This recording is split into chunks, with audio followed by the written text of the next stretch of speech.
Hey everyone, welcome back to FavsChat. Today we are diving into episode 4 of the drama Perfect Crown. This episode gives us romance, jealousy, royal tension, emotional moments, and a shocking ending that changes everything. So let's get started. Episode 4 begins right where the previous episode left off, with Prince Yi-an suddenly kissing Huiju. At first, Huiju is completely caught off guard and freezes in surprise.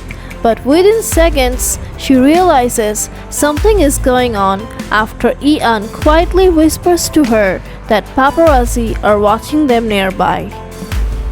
Understanding the situation immediately, Huiju quickly plays along with the act. Instead of panicking, she confidently suggests that if they are going to do this, they should at least kiss from a better angle for the cameras. However, Prince Yi-an refuses her playful suggestion, making the moment even more amusing and awkward between them. The next morning, the entire palace is buzzing with gossip about the shocking public kiss. Everyone from the royal staff to the cabinet officials is talking about the prince's relationship. Meanwhile, Prince Yi-an attends an important meeting with the cabinet to discuss how the royal family should respond to the growing media attention. During the discussion, Huiju's background once again becomes a major topic. Questions about her social status and family lineage are brought up, and several people express concern over whether someone like Huiju could ever officially join the royal family. But Prince Yi-an refuses to focus on those issues. Instead, he firmly states that he plans to openly acknowledge the relationship rather than hide it from the public. Prime Minister Jeong-woo supports the prince's decision, which surprises many people in the room. However, Sang-won requests that Huiju immediately leave Prince Yi-an's private residence. Prince Yi-an strongly disagrees, explaining that Huiju has already been facing danger ever since the media learned about their relationship. Prime Minister Jeong-woo eventually sides with the prince, but he also asks Yi-an to remain inside the palace temporarily to avoid more controversy. Elsewhere, Yi-rang becomes furious after hearing that the cabinet approved of Prince Yi-an's relationship. Although marriage has not officially been discussed yet, she is still upset the relationship itself was accepted.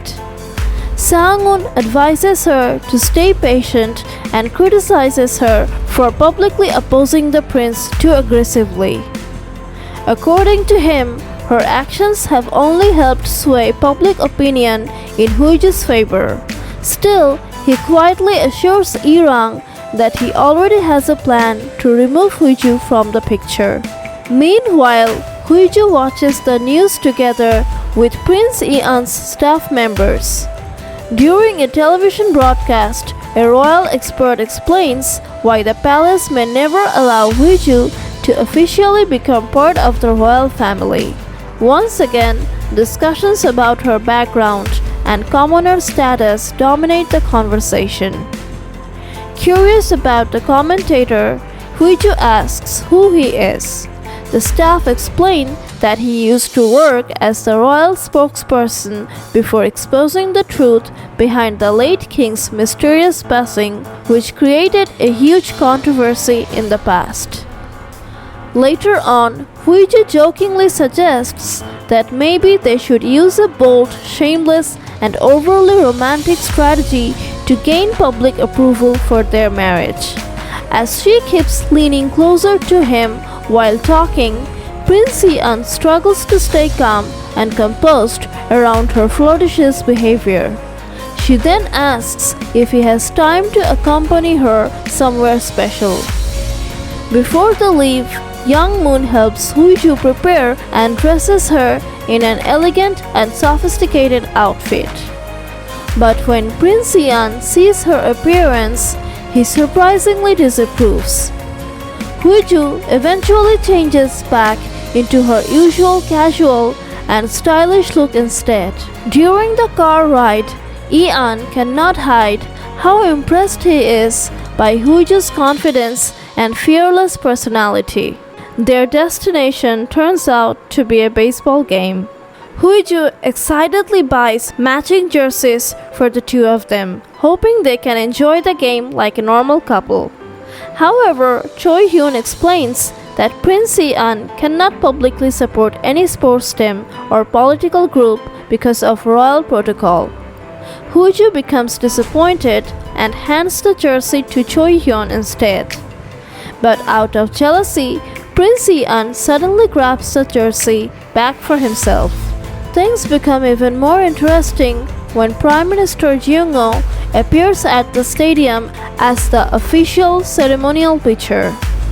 Huiju enthusiastically cheers for him, which immediately makes Prince Ian jealous. Also, attending the game are Taeju and his wife Da-young.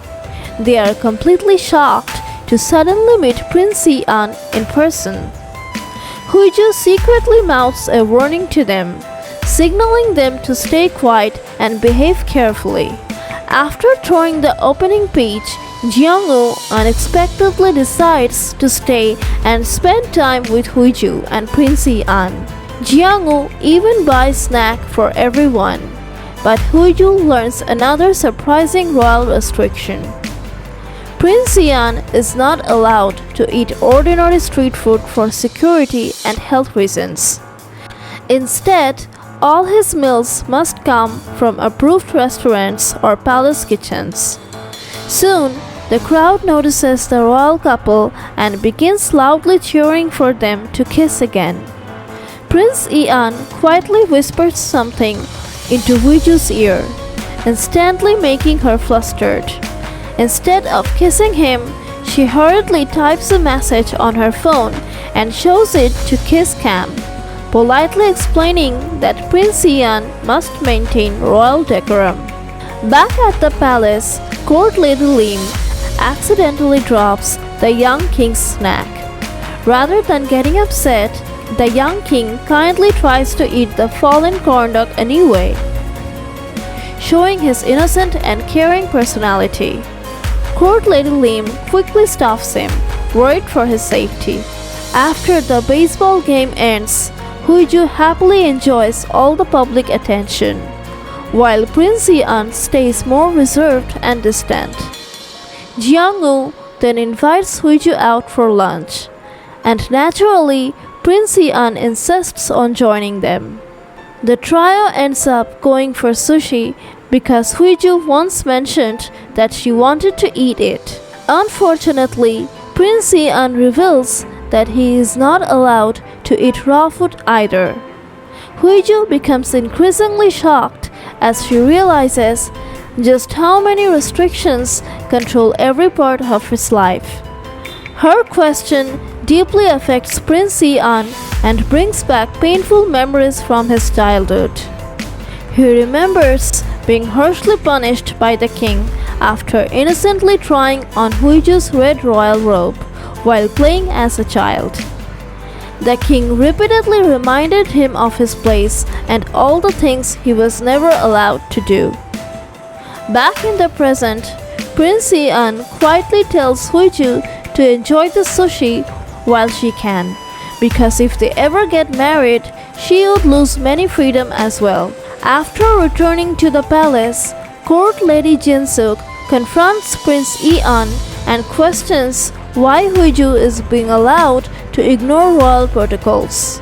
Ian calmly explains that Huiju is not officially part of the royal family yet, so she does not need to follow those strict rules. Still, Court Lady Jin Suk asks for permission to personally train Huiju in royal etiquette and discipline. Although Prince Ian feels uncomfortable about the idea, he reluctantly agrees.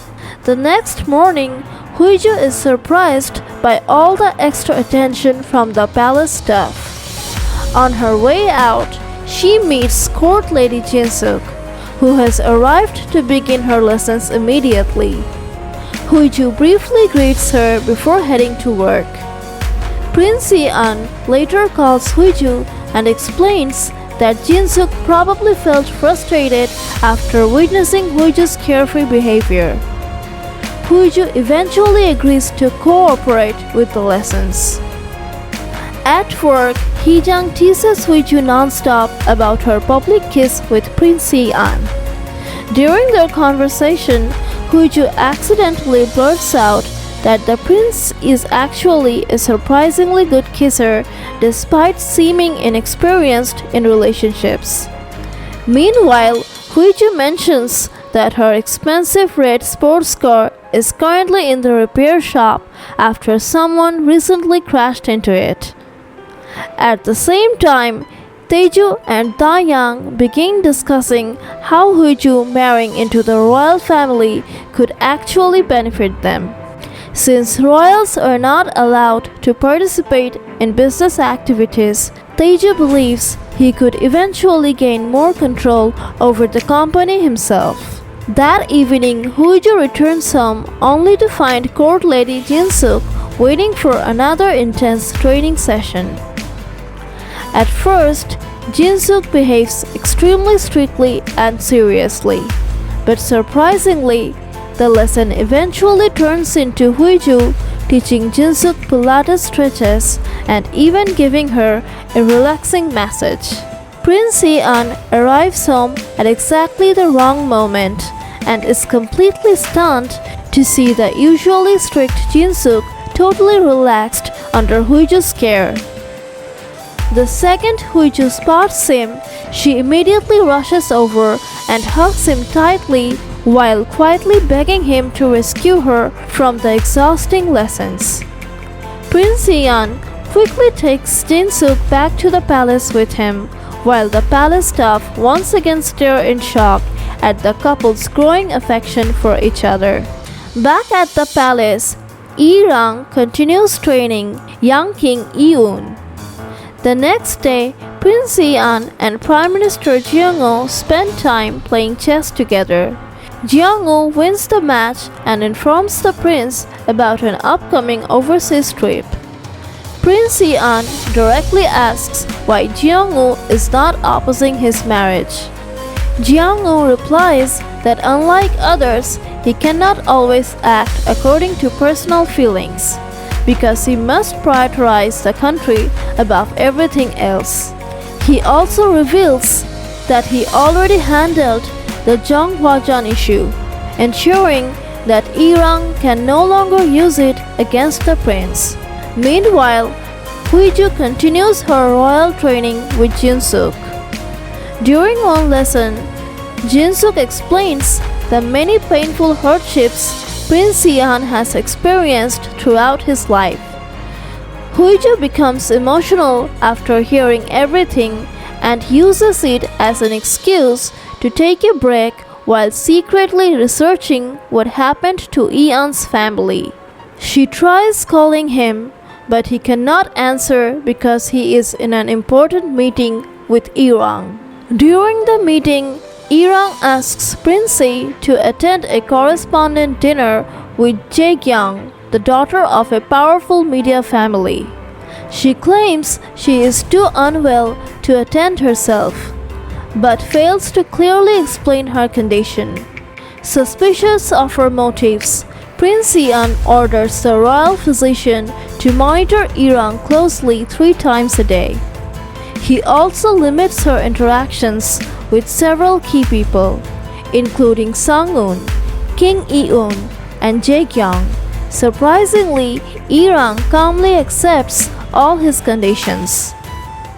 Afterward, Prince Yi-an instructs Choi-hyun to secretly investigate Jae-kyung's family and business dealings. Choi-hyun also informs him that Huiju tried calling earlier. When Yi-an finally calls Huiju back, she warmly tells him that she is fully on his side.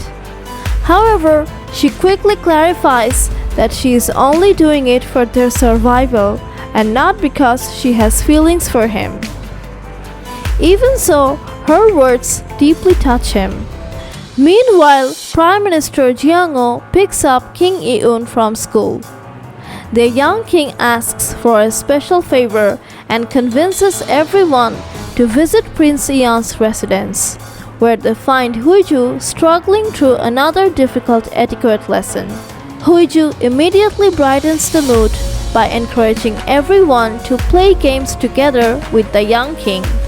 Soon, the entire atmosphere becomes cheerful and relaxed, allowing everyone to genuinely enjoy themselves for once.